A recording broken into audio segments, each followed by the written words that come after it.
இன்றைக்கி வந்து முள்ளங்கி பருப்பூசலி செய்ய போகிறோம். அதுக்கு முதல்ல கொஞ்சம் தாராளமாகவே தேங்காய் எண்ணெய் ஊற்றிக்கலாம். ஏன்னா எண்ணெயில் தான் அது வேகணும். செய்யலாம். கடுகு, உளுத்தம்பருப்பு,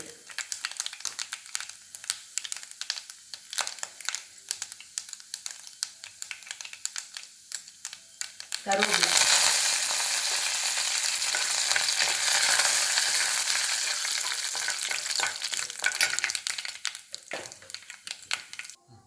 முள்ளங்கியை வந்து இந்தமாரி செத்தி வச்சுருக்கேன். நைஸாக கேரட் துருவலது செத்தி வச்சுக்கிறேன். அதை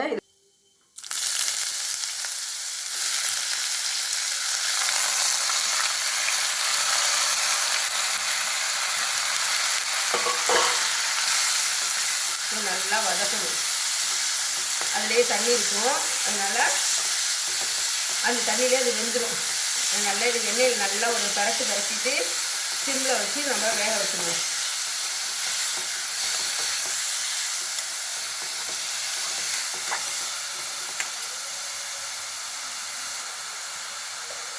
கொஞ்சம் மஞ்சத்தூள்,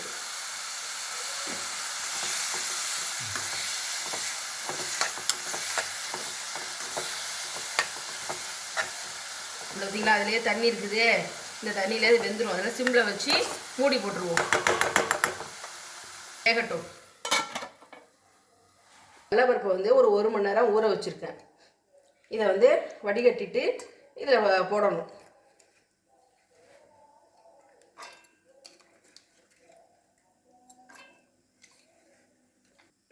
உங்கள் காரத்துக்கு தகுந்த மாதிரி பட்டை மிளகா போட்டுக்குங்க. நான் 2 மிளகா போடுறேன். பெருங்காயத்தூள்,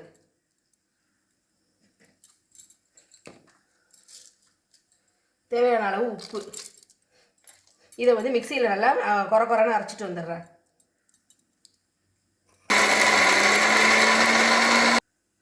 இந்த மாதிரி இந்த பதத்துக்கு அரைச்சி வச்சுக்கணும். இதை வந்து இப்போ இட்லி பானையில் ஆவியில் வேக வைக்கணும். இதை எப்படி வேக வைக்கிறேன்னு காமிக்கிறேன். இதில் கொஞ்சோண்டு எண்ணெய் இது ஒட்டாமல் இருக்கிறதுக்கு தடவிக்கணும்.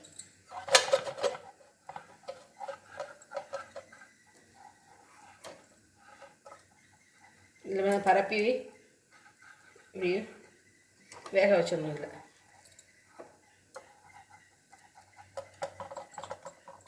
இட்லி பானையில் தண்ணி சூடு பண்ணி வச்சுருக்கேன்.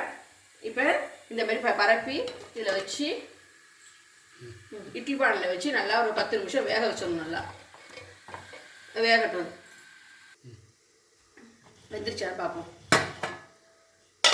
இப்படி தொட்டு பார்த்தோம்னா கையில் ஒட்டாது. நல்லா வெந்துருச்சு. சூடாக இருக்கும். இது கரண்டியெல்லாம் தள்ளி விட்டுறணும். இந்த சூடாகினது என்னென்னா கையால் நல்லா உதுத்து விட்டுக்கணும். அதை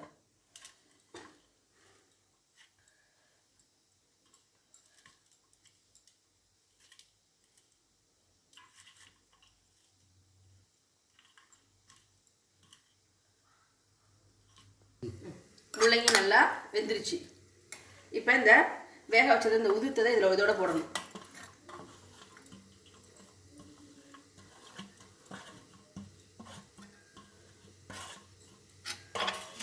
இது நல்லா கிண்டணும். இதோட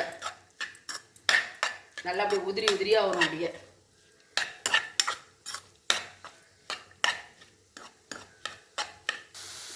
கொஞ்சமாக உப்பு பத்தலை, கொஞ்சம் உப்பு போட்டுக்கலாம்.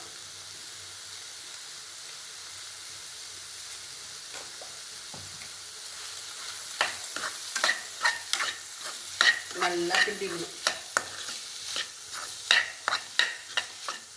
நல்லா ட்ரை ஆகிடுச்சு. பார்த்தீங்களா, நல்லா உதிரியாக வந்துருச்சு.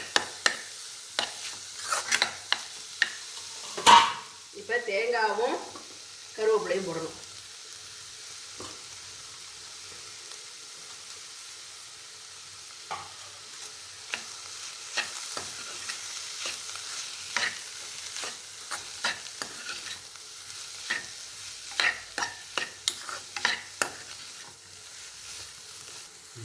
முள்ளங்கி பருப்பூசலி ரெடி. இது மாதிரி ஒரு தடவை செஞ்சு பாருங்கள். இதை வந்து பீன்ஸு, அவரைக்காய், வந்து கொத்தரங்காய், இதில் எல்லாம் இந்த மாதிரியே செய்யலாம். பருப்பூசலி நல்லாயிருக்கும். இது மாதிரி ஒரு தடவை செஞ்சு பாருங்கள்.